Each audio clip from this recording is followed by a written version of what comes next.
Da circa una settimana i dati di incidenza del coronavirus in Veneto segnano un'occupazione stabile dei posti in terapia intensiva attorno ai 330-340 posti letto.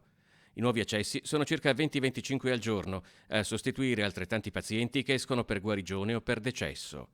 Tutti sono pazienti complessi che richiedono un grande impegno assistenziale. Ma soprattutto ultimamente in Veneto la pandemia si sta muovendo su percentuali fisse.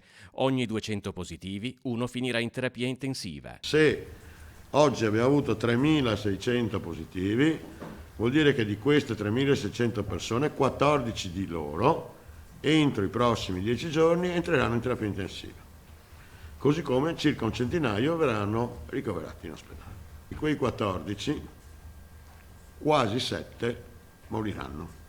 È vero che metà dei pazienti ha più di 70 anni, ma l'altra metà ne ha di meno. In terapia intensiva ci sono anche quarantenni e la mortalità è alta anche tra i cinquantenni e i sessantenni.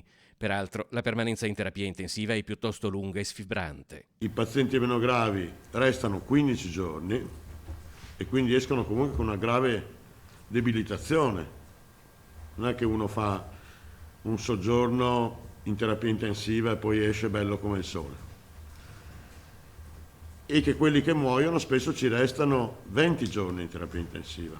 I numeri che oramai leggiamo o ascoltiamo quotidianamente non devono mai far dimenticare che su quei letti ci sono delle persone che rischiano di perdere o perderanno la vita. L'unico modo per ridurre questa percentuale di pazienti è ridurre il numero di positivi. Non c'è nessun'altra ricetta, non c'è una cura, fino a che non ci sarà il vaccino non ci sono misure di prevenzione diverse dal evitare la vicinanza ed usare i dispositivi di protezione che tutti conosciamo.